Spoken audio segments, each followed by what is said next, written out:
Hi, welcome to Restore 2023. Today we're reading Mark's Gospel, chapter 16. It's a chapter which concludes by hugely magnifying the power and potency of the Gospel, but it also raises a few curious questions en route. And the first question is, why did Mark originally end at verse 8?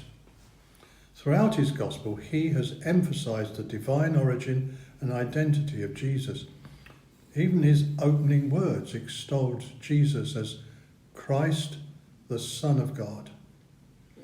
And again, all through the Gospel narrative, he has drummed it into us that Jesus expected to be delivered into the hands of men who would kill him, but that after 3 days he would rise.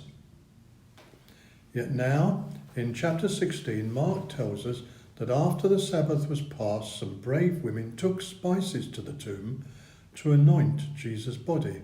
And lo, wonder of wonders, Jesus really has risen.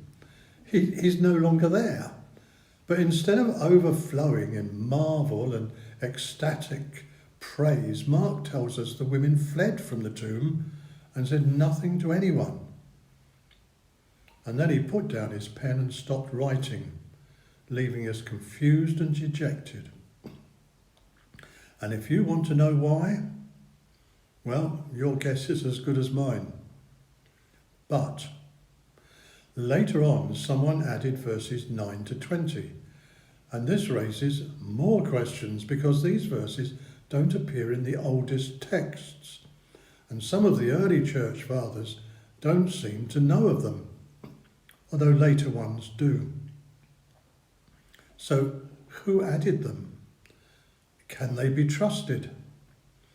But since even the scholars who specialise in the history of such manuscripts are puzzled by these things, well, you'll have to make up your own mind on them.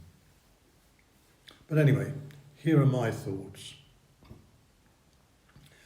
Are these verses trustworthy? Well, personally, I trust the Holy Spirit on this. He's had 2,000 years to erase them if they're bogus, and he hasn't. In fact, there's nothing in them that cannot be found elsewhere in the Scriptures. And the Acts of the Apostles, well, they validate them. And even in the odd case of a snake bite, Paul survived one in Malta in a way that authenticated his ministry in the face of local superstition. And what's more, many a missionary has relied on the promise that if she drinks any deadly poison, it will not hurt her. Now, since these verses seem utterly trustworthy then, it doesn't bother me to hoot who actually wrote them. After all, there are already 35 traditional authors in the Bible, and they often quote others. For instance, Solomon included a whole section in Proverbs written by a king called Lemuel, whoever he was. And Joshua quotes the book of Jasher, Paul quotes Greek poets, and Moses certainly didn't record his own death in Deuteronomy chapter 34. Besides, whoever did write Mark 16 verses 9 to 20 has hugely raised our spirits about the resurrection and the gospel of Jesus Christ. He leaves us with the utter conviction that the early church expected the power of God to operate through the gospel. Because, as Paul wrote, it is the power of God for salvation to everyone who believes.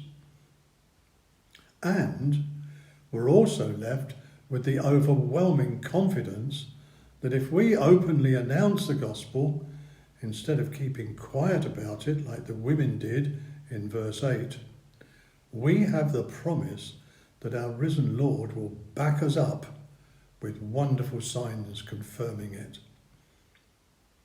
God bless you.